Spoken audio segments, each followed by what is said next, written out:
We have an awesome conversation today with one of our partners here at BCDI Charlotte affiliate, and we're excited to introduce to some and present to others Miss Cynthia Knight Boon.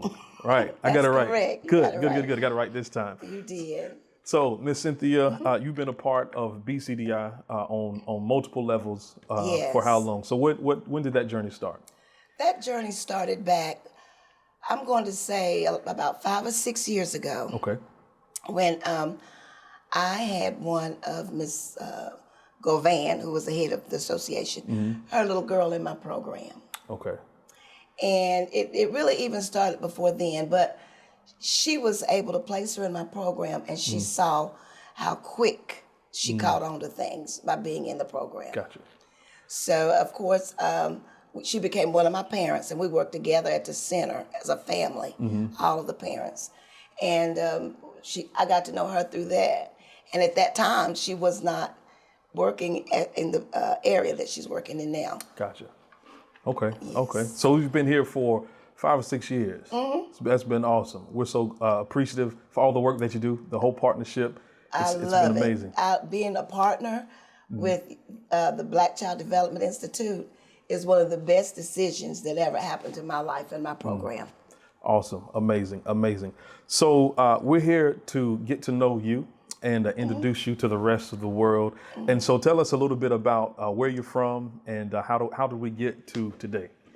Well, as a child care director owner, I'm here today due to the fact that I always thought of myself as a teacher. Even as a child, I taught anything I knew. Anyone around me knew it as well. Okay? Gotcha. I just love transferring information Okay. and teaching. When I grew up, art is my thing. I love art. But as I grew up, I went to school for art at St. Augustine's College in Raleigh. Awesome. And became one of the most fascinated art students there.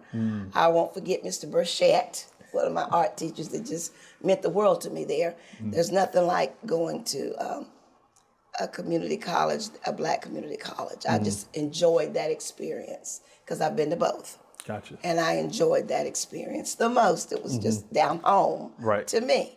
So at any rate, I finished early. But, I was involved in a lot of other activities, and I just wasn't ready to leave school early. So I went ahead and double majored in education. Gotcha. And that worked for me well. My mother's an educator. So I've learned that both those skills has made what I do now with children possible and very positive. Gotcha. Gotcha. So from St. Aug's, where did you move to from there? Well, once I left St. Aug, I went back home to Hickory. However, I got a teaching job in Statesville, which is not too far from there. Yep, right up 40. Right. Right. I taught there for a while, 2 or 3 years, and I moved back to Hickory, but I met my husband. He was from Charlotte. Okay. So, of course, I made the transition, and I moved here to Charlotte. And once I moved here, I didn't go into education right away because of the way things were transpiring. So I worked with Belks Corporation in the management department. Gotcha. And I did that for 6 years. Okay. And so you started out as a teacher before you got married, moved to Charlotte. And left education for 6 years? Altogether. Altogether. And then all of a sudden it just came to me. That's where I wanted to be. I'm a visionary. Okay. So I just saw a vision, and I saw me teaching and children and the happiness and the joy. And I said, okay, this is it. I've got to go back to teaching. So that vision, that's pretty interesting. A lot of people are driven, life decisions are made from different events that happen, or maybe different conversations. So can you tell us a little bit more about the vision? I'm excited to share this. When I was teaching in the school system, the elementary school system, I taught 5th grade. Okay, they placed me in the 5th grade. That was my first teaching experience.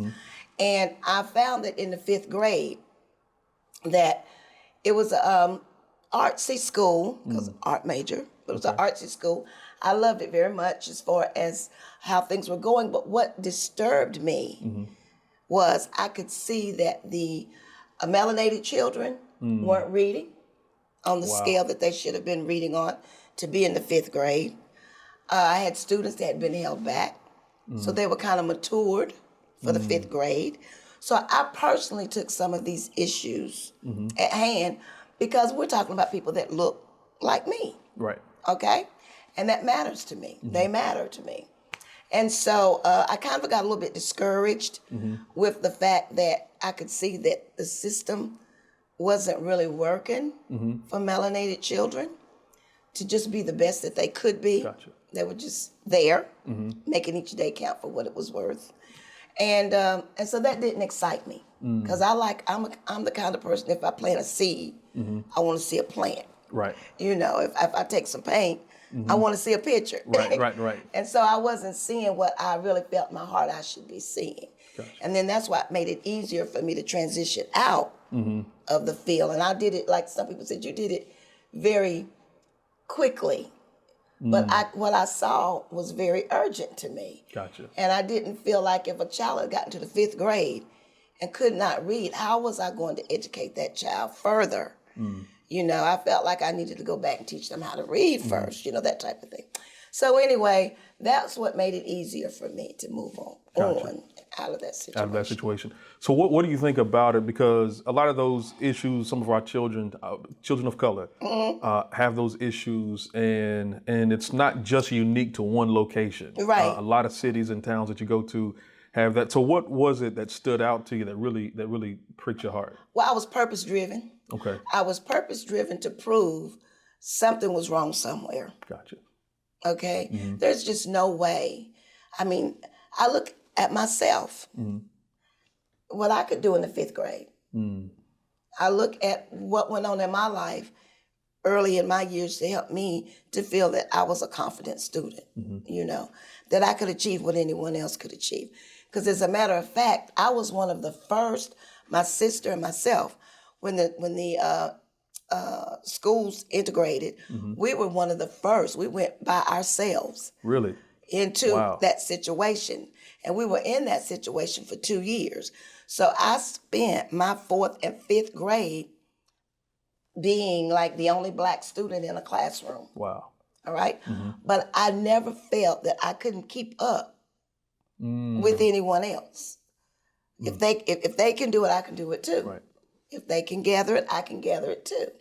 So that kind of momentum, I did not see in the 5th grade anymore. Gotcha. You see what I'm saying? By the time you were teaching, you just didn't see that sense of urgency. Where did it go?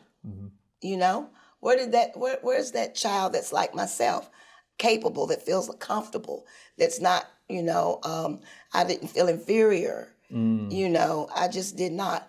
And luckily for me, it was a positive experience because I didn't have a lot of negative intervention going on. It was just a positive experience for me.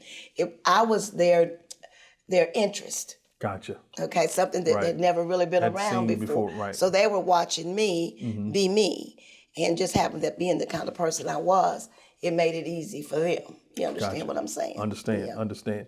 So from there, you transitioned out of the classroom for 6 years. And so what happened after the 6 years?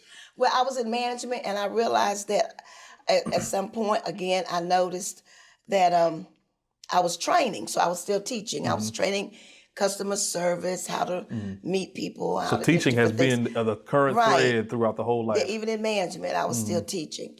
And so I made up my mind after I had a vision that I was back in the classroom. I was sitting in my office, and I spent half the day caught up in this vision. Wow. And I'm in the classroom, and I see children productive and happy. And I was like, when I came to myself and realized, oh, it's time for lunch, you know, I said, I need to go back. Need to do something about this. I need to go back into helping our children to gather their thoughts and move on. I just think it's amazing that that's where your heart went. I think, you know, a lot of times it can be easy to get into corporate America and kind of just get on a different path, but it sounds like your heart just kept pulling you back to those babies. Pulling me right back because I had even taught my little sisters to read. I was the oldest Okay. of three. We had 4 girls. I was the oldest, and I had taught them as well. So we were all very. I want to say education was a thing in our home. Gotcha. Being that mom was a teacher. Okay. Yeah. Okay. So, what was your first step to get back into the classroom? Well, I decided I did not need to go into the classroom. Okay. Okay. Okay. So I worked around, excuse me, a way to work with children, but I needed for them to succeed. So I felt like I needed to start before they entered the school system. So at that time, I decided I would start working with children at the age of about 2 and see what I could do to help them to be better students once they reached school age. School age. Okay. And just see what kind of measures or methods, concepts I could come up with. So I took on a personal, Okay. you know, this is my personal journey. Gotcha. Gotcha. So, what made you decide 2 versus a different age? Well, I felt like they needed, I couldn't help them once they'd gotten into the 5th grade. I realized that. Okay. So I realized it has to be a foundational move. Okay. All right. So then I also realized that if they got to the 1st grade in that condition, well, how was 1st, 2nd, 3rd, and 4th grade going to be beneficial to me helping them? All right. Okay. So then I thought, well, let me just try something all the way crazy out of the box. And let me see what I can put, how much education I can put into a child in the beginning years that they could take with them and be successful. Awesome. And that's just been my whole game plan. That's the whole game plan. So that is how the castles began. It's existence. I started with 5 little girls. Okay. And then I went to 8 children. Wow. And then 13 children. I grew with 15 children, 23, and now I'm at the most I can have. The max at the facility that I'm in is 29 children. Wow. So That's I'm at amazing. 29. And so when I came to visit the other week, I was amazed at, number one, I was amazed at all the kids that were there and just how smart they were. Right. And just how they were able to communicate and just articulate those words. Amazing, with, right? It was Totally. amazing. It is. You know, there are a lot of kids who need that and just don't have that. And so I think it's just amazing that there is a program that's available that's locally here in Charlotte. Right here. Right here in Charlotte. I've had many people say, wow, the state would be completely amazed to know that small little location is doing such great things. Where? Right here in Charlotte, North Carolina. Awesome, awesome. So it sounds like you take a lot of pride in being right here from Charlotte. I do take a lot of pride in being right here, and mainly because I've had people travel from other places to come see the program. And they are totally like amazed, like no one knows this is right here.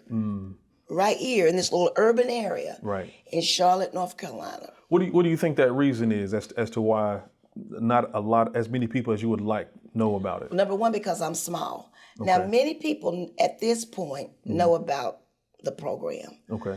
They haven't really seen the program, but they've experienced the results of the program Gotcha. in the school systems. Okay. But you got to remember, I'm small. So for every year, I might graduate 12 children, let's just say. And those 12 children are placed into, right now, particular schools because the parents know they can't just place them in any school location because they're at 2nd and 3rd grade working levels on many capacities. Gotcha. So kindergarten would definitely not be beneficial to them. 1st grade would be a better fit. Okay, and that would be the top of the class. Okay. 1st grade. So right now I'm working on trying to find school programs that are willing to accept children above kindergarten grade level from the beginning, because a lot of them just don't believe it. They're starting to see it now, I've seen them have to replace the children. When you tell them verbally, they don't really believe. Can't be so. And I know what they're talking about. Right. Because I've had children go, oh, my baby's so smart. Right. No, they're ABCs. But what they really know is A, B, C, D, L, M, N, O, P. Right. All right? So, but as far as really knowing their letters, really knowing how to place those letters, how to group those letters, how to sound out those letters, and those type things, they don't know that. You know what I'm saying? So at any rate, I understand that. But what I do now is I try to get video footage of what we do with the children. I have found that that's made it easier for them to go forth into a talk ahead of time and say, this is what my child is capable of doing. Gotcha. Okay, and then I write letters to say, this is what this child has experienced at Castle's Daycare Academy. Gotcha. So how do you decide, or how do the children become a part of Castles? that is something that I'm working on right now, trying to make a change. Because what I see transitioning is people don't understand that when they have a child that is hard of learning, they really do need some special attention. Castles is not that. Okay. Okay? I've had them call and say, my child, this. And I'm like, but that's not what Castles is. Castles will take an average child Okay. and turn them into a genius. Gotcha. Okay. Okay? But if it's someone that needs extra help and curriculum and different methods to help them to adapt, then Castle's Daycare Academy is not the program for that child. Gotcha. So a child that shows some promise, but that just needs a little bit more. Not even a little bit more. You can plant if the ground is fertile. Right. You can plant it and it'll grow. You can put the seed in. Right. And bloop, It'll blossom. grow. So Castles is the ground. Right. And what I find is parents who are climbing. I love to see parents meeting struggles. Okay. Families meeting struggles. Yes, Miss Cynthia, we're here, but this is what we're doing, or we just purchased a house here, or we're trying to do this. When you see the parents climbing, they just don't wait on others to do for them. Right. But they're climbing parents. Ding! That's a bell that goes off in my head. Gotcha. That's a good sign. Because a child will climb with parents. If the parents not climbing, they don't see any signs of upliftment. Gotcha. But if they can see mommy and daddy doing a little better, or mommy by herself doing a little better, daddy, then they're also that kind of person. Gotcha. So would you say that that's just the children watching the parents, or it's just kind of something that they can kind of Come sense? along.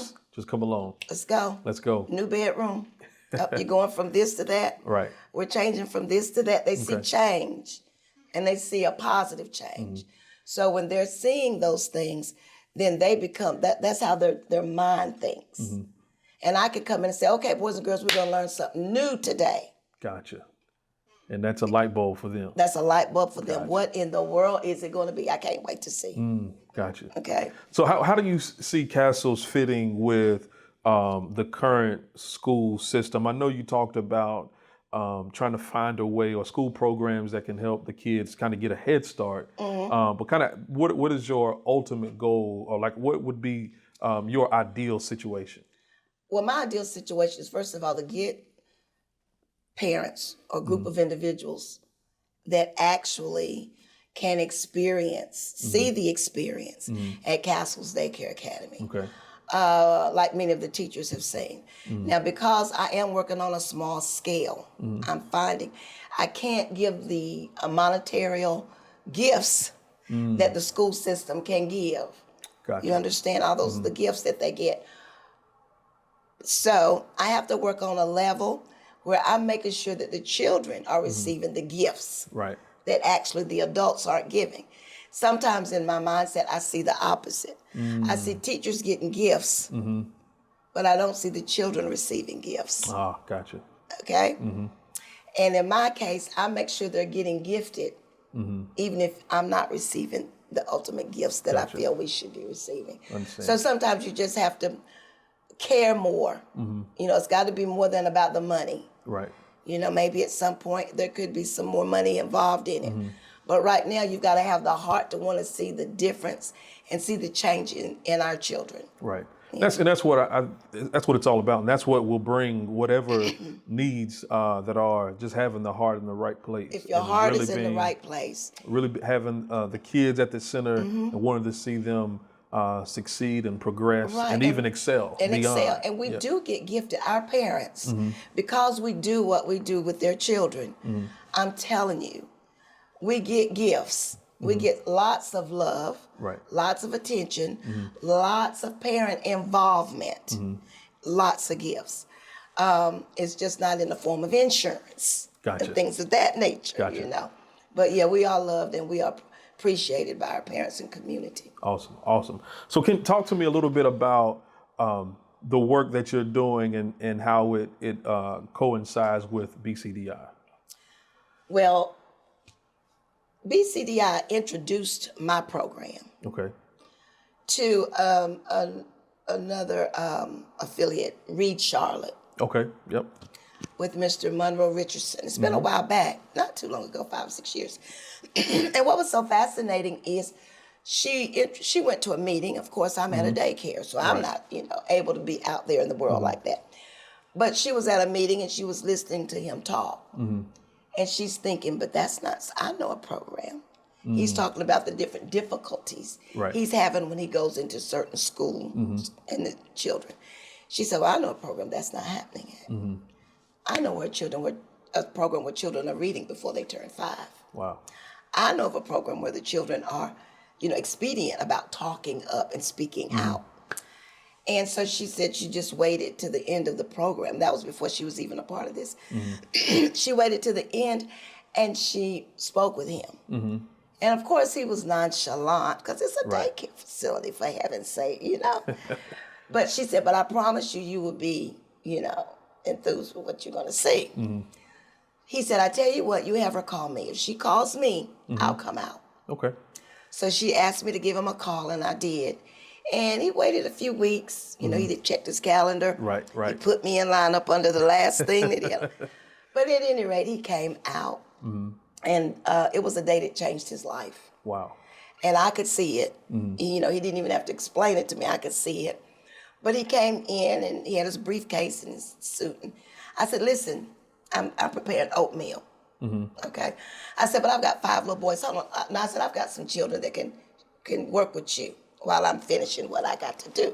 Oh, wow. Okay. He's so in for a treat. Right. Yeah. So I go in and I picked some children. And it just happened to be 5 little boys. Okay. Maybe that was more of them present. I don't know. Because it was early. So I said, now I'm going to put you in this classroom, and doors open. I can see y'all back here, and I'm going to go finish cooking my breakfast. He said, okay, that'll be fine. I'm cleaning up behind breakfast. He said, okay, that'll be fine. So he goes in, and when he goes in, when I come back into the room, his briefcase is over here, his jacket is off, his tie is loosened, he's down on his knees some kind of way, And I just saw and peeped in and went on about, things were good. Okay. But in the end, he could not believe what he had seen. So I had 5 little boys of different levels, maybe a 3, 4, 5, and maybe a 6-year-old, because it was summer. And I just put some books on the table. I went to the closet area and pulled out some books. And I said, now all of you all pick your favorite book and just work with Mr. Richardson, whatever he asked you to do. Okay. And when I came back in, he was like astonished. They read to him, even down to the 3-year-old. And what was so funny, the 3-year-old had picked this little book with Woody, little Toy Story book. Okay. He read 2 pages or so. He said, Mr. Richardson said, oh, you read so well. He said, but wouldn't you like to know where Woody's hiding? He said, oh, yes, I need to know where. So then, of course, he read the next page and it showed where Woody was hiding. But he was just so amused. Some of the books, they were chapter books. Oh, wow. They were books about different animals, and how the children read them were interesting. Even we had a famous ball player. I can't even remember who it was. But they could really, really speak about what they had read, just what they had read out of the books. They were very vocal they were using articulation. He could clearly understand the words Right. that they were speaking. So in the end, he said, I don't really know what I just experienced. Wow. I know it's something I've never experienced before, and I've been all over North Carolina looking. He said, I just left Georgia. I've been to Virginia. He said, but I've never seen this before. Wow. He said, my head is a bowl of oodles and noodles. I need to go and take the noodles and pull them out and read what's... And I thought that was the cutest thing, but he said, but one thing I will do, Miss Cynthia, is I will be back. Okay. And he did. He came back with the university because he wanted them to see it. And in turn, they did do a research on the program. You know, one of the things that I love about working with BCDI and Dr. Hunt is if she's anything else, she is an advocate. Yes, and she will is. go to bat if she believes in something. She will do it. She will go to bat. And she has gone to bat for my program. We have a beautiful garden that that they've invested in our program 4 or 5 years ago. And you should see it right now. It's just blooming and blossoming. And the children are out there eating strawberries and vegetables out of the garden. So, like, you're right. And books, beautiful books she's brought to the program. Awesome, amazing. It's one of the reasons why I decided to work with BCDI. I just love the actual work. You know, a lot of organizations have some beautiful, awesome mission statements, and they talk a really good game. But sometimes it takes a little while for them to get around to walking the talk. It really does. But with Dr. Hunt and BCDI, it is right away. Right away. And she's she is determined. Awesome young lady. She is for sure. So we're almost done. If there's anything else that you'd like to share about Castle's Daycare Academy that you think should be noted, what would that be? Well, for one thing, I would like for individuals that are really interested in seeing the progress of our young ones to visit my Facebook. Okay. Castle's Daycare Academy. Okay. I've been working hard over the years. I get a lot of phone calls for openings. Okay. I really don't have but 29 and usually 12 a year. So it makes it seem like it's very hard to get into the program, and it really somewhat is. But I am here, and I am looking for individuals that would be interested in understanding more about the curriculum, excuse me, that I have designed for melanated children. It's for all children, all children. But culturally, we have a culture. Right. Okay? Everyone has a culture, their culture. And I have built my program around the culture of the melanated children, because that's mainly where I'm located. That's what I work with for the most part. And that's where my interest began. Okay. Bringing them up to par. What is the missing factors? And I've been working for years, and I have found those factors. And I'm sure there's more, but I found many. And I've utilized them to place children in the school system that showed that the study showed that we're far beyond all children. Wow. In the district. Amazing. So it is amazing. Yes, ma'am. And it's a wonderful thing because it's a very easy thing to accomplish. It takes some dedication, but it's very, very easy to accomplish. So I want more people that, if you're interested in working with children, small children, and helping them to progress at a speedy rate to be the best they can be, give me a call, because I would be interested in talking with you. Amazing, amazing. Well, thank you, Miss Cynthia Knight Boon, for this conversation. We're just so proud and thankful for the work that you do, not just with BCDI, but just the work that you do in the community. We need more like you. We need more like you, and we're just excited about the future. And we can't wait to do part 2 of this conversation, where we can talk a little bit more about that curriculum and some of those factors, to be able to pull some of that out. I think that's going to be an amazing conversation. I look forward to that.